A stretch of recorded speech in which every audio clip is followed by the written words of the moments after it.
Hello students, I hope आप लोग अच्छे होंगे। आज के इस लेक्चर में हम बात करेंगे वॉइड एंड वॉइडेबल मैरिजेस की। I am very very sorry, मेरे को पता है ये वीडियो बहुत ज़्यादा लेट हो चुकी है एंड चैनल पर कुछ टाइम से वीडियोस अपलोड नहीं हो पा रही थी because of some personal reasons. But आज से रेगुलर वीडियोस आएगी चैनल के ऊपर, सो डोंट वरी। अब वॉइड मैरिजेस की बात की जाए तो इसको section 11 of Hindu marriage act के अंदर डिफाइन किया गया है।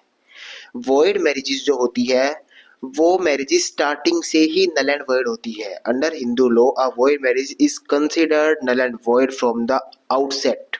मतलब ये स्टार्टिंग से ही, बिगिनिंग से ही नल एंड वॉइड होती है। इनकी कोई भी लीगल एग्जिस्टेंस नहीं होती है। मतलब हस्बैंड एंड वाइफ के ऊपर कोई भी लीगल ऑब्लिगेशंस, कोई भी लीगल राइट्स एप्लीकेबल नहीं होती है। मैरिज 3 कंडीशंस के अंदर वॉइड होती है। फर्स्ट है बाइगेमी। अगर किसी भी बॉय और गर्ल का पहले से कोई लिविंग स्पाउस है तो वो दोबारा शादी नहीं कर सकता बिना उसके स्पाउस की डेथ हुए या फिर विदाउट डिवोर्स के। अगर उसका स्पाउस उसके साथ रह रहा है तो वो दोबारा शादी नहीं कर सकता according to Hindu marriage act.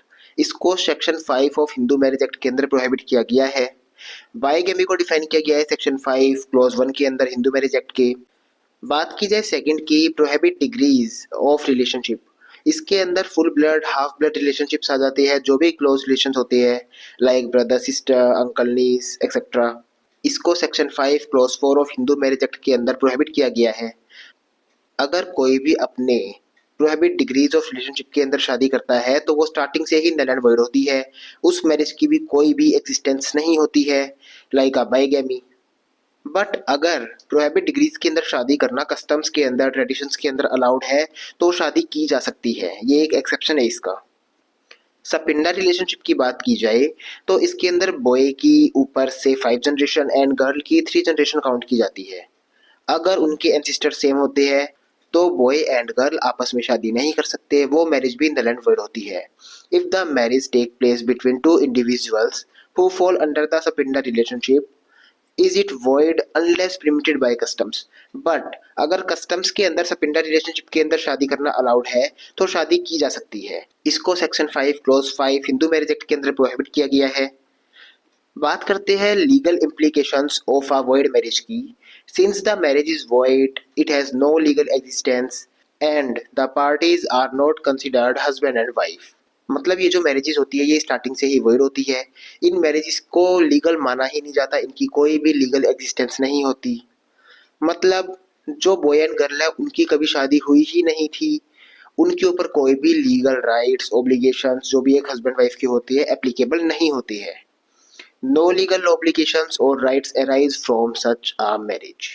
However, Section 16 of the Act ensure that children born out of a void marriage are treated as legitimate. मतलब जो भी बच्चे void marriage के बाद, void marriage के दौरान जिनका भी जन्म होता है उन बच्चों को एज अ लेजिटिमेट कंसिडर किया गया है section 16 of Hindu marriage act के अंदर। अब ये जो लेजिटिमेट बच्चे होते हैं ये वो बच्चे होते हैं जिनका जन्म वॉइड या फिर वॉइडेबल मैरिज के दौरान होता है एंड इनका सिर्फ और सिर्फ इनके मॉम डैड की प्रॉपर्टी के ऊपर राइट होता है। इनकी एंसेस्ट्रल प्रॉपर्टी के ऊपर इनका कोई भी राइट नहीं होता है।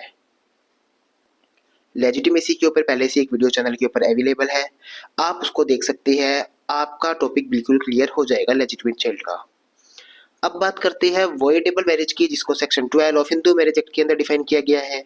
Voidable marriage under Hindu law is a valid until it is annulled by a court of law.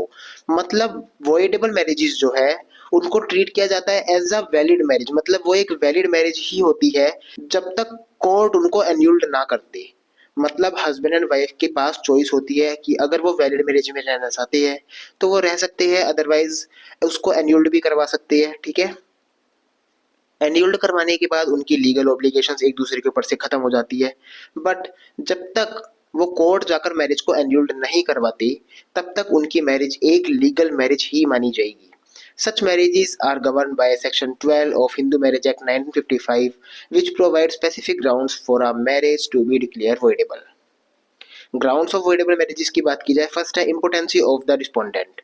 मतलब अगर हस्बैंड और wife, if one of them is not capable to perform intercourse, तो ये भी एक ग्राउंड है आपका वॉइडेबल मैरिज का। सेकंड है मैरिज कॉन्ट्रेरी टू कंसेंट। अगर फ्रॉडफुली या फोर्सफुली कंसेंट ली गई है मैरिज के लिए तो ये भी आपका एक ग्राउंड है वॉइडेबल मैरिज का। फोर्सफुली मैरिज की बात की जाए तो ये मेंटल फोर्स, फिजिकल फोर्स दोनों हो सकती है या कोई भी हो सकता है, वन ऑफ देम। फ्रॉडफुली की बात की जाए, एग्जांपल के लिए कि बॉय है, उसको कोई डिसीज है बट गर्ल को नहीं बताया गया बिफोर मैरिज, या फिर गर्ल है उसको कोई डिसीज है, या फिर जो रिलीजन है उसको छुपा के शादी की गई है, या फिर ऐसी कोई बात जो शादी के टाइम पे बतानी जरूरी थी बट नहीं बताई गई। कोई भी अगर फ्रॉड हुआ है शादी के अंदर तो वो मैरिज वॉइडेबल मैरिज के अंदर काउंट हो जाती है। इसको भी बाद में एन्यूल्ड करवाया जा सकता है बाय द कोर्ट, और ये भी एक ग्राउंड है डिवोर्स का। नेक्स्ट है mental disorder.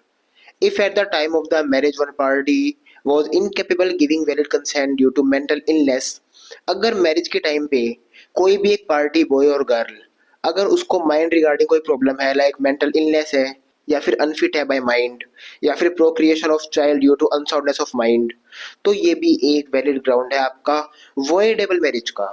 Consent given under unsoundness of mind. Unsoundness of mind के अंदर अगर किसी से कंसेंट ली गई है मैरिज की तो वो भी आपका वॉइडेबल मैरिज का ग्राउंड है। अनसाउंडनेस ऑफ माइंड से क्या समझे अब हम? अनसाउंडनेस ऑफ माइंड इतनी होनी चाहिए कि जो पर्सन है, बॉय और गर्ल, वो मैरिज का नेचर ना समझ पाए, मतलब वो इनकेपेबल है to understand the nature of the marriage. तो अगर उस कंडीशन में उससे कंसेंट ली गई है शादी की तो वो मैरिज भी वॉइडेबल मैरिज होगी, मतलब उसको भी बाय द कोर्ट एन्यूल्ड करवाया जा सकता है। Pregnancy by another person. If the wife was pregnant bye another person at the time of the marriage, अगर शादी के टाइम पे जो वाइफ है, जो ब्राइड है, वो अगर पहले से प्रेग्नेंट है बाय द अनदर पर्सन और ये बात अगर हस्बैंड को नहीं पता है तो उस शादी को भी वॉइडेबल डिक्लेयर कर दिया जाएगा, उसको भी एन्यूल्ड करवाया जा सकता है बाय द कोर्ट। ये आपके 5 ग्राउंड्स थे जिनके अंदर शादी को वॉइडेबल डिक्लेयर किया जाता है। वॉइडेबल मैरिजेस जो होती है उनको ट्रीट किया जाता है as a valid marriage, but उनको बाय द कोर्ट एन्यूल्ड करवाया जा सकता है अगर हस्बैंड और वाइफ दोनों में से कोई भी चाहे, या किसी को भी अगर प्रॉब्लम है शादी में रहने से। अदरवाइज वो अपनी कंसेंट से एक वैलिड मैरिज में रह सकते हैं without any problem. Legal implication of voidable marriage की बात की जाए, voidable marriage is a valid and subsisting until the annulled by the court. मतलब एक जो वॉइडेबल मैरिज होती है उसको ट्रीट किया जाता है एज अ वैलिड मैरिज जब तक उसको एन्यूल्ड नहीं करवाया जाता by the court. Right and obligation between the parties exist unless annulled. मतलब जब तक शादी बाय द कोर्ट एन्यूल्ड नहीं होती, हस्बैंड एंड वाइफ के ऊपर लीगल ऑब्लिगेशंस रहेगी, राइट्स रहेंगे एक दूसरे के ऊपर। Children born from the voidable marriage are considered legitimate as per section 16 of the act.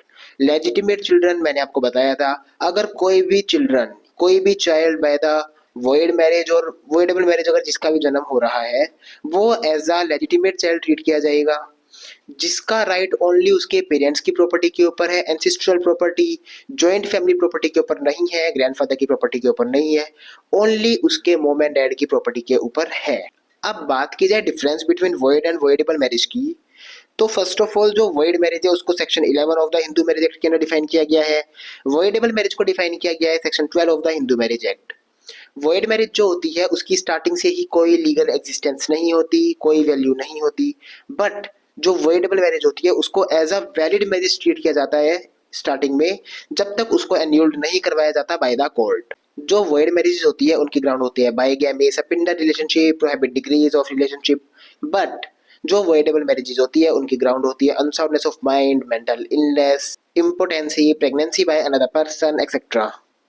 जो वॉइड मैरिजेज होती है उनके अंदर हस्बैंड एंड वाइफ का जो होता है एक दूसरे के ऊपर कोई भी लीगल राइट नहीं होता, लीगल ऑब्लिगेशंस नहीं होती है, बट वॉइडेबल मैरिज के अंदर क्या होता है, जब तक एन्यूल्ड नहीं करवाई जाती राइट्स होते हैं, लीगल ऑब्लिगेशंस होती है एक दूसरे के ऊपर। अब वॉइड एंड वॉइडेबल मैरिजेस के अंदर एक सिमिलरिटी है, अगर वॉइड और वॉइडेबल मैरिज दोनों में से किसी भी मैरिज से किसी भी बच्चे का जन्म हो रहा है तो वो जो बच्चा होगा उसको एज अ लेजिटिमेट ट्रीट किया जाएगा, उस चाइल्ड को लेजिटिमेट चाइल्ड कंसीडर किया जाएगा। लेजिटिमेसी टॉपिक के ऊपर चैनल के ऊपर वीडियो ऑलरेडी अवेलेबल है, अगर आप देखना चाहें तो देख सकते हैं, लिंक आपको डिस्क्रिप्शन में प्रोवाइड कर दिया जाएगा। Thanks for watching, take care, bye bye.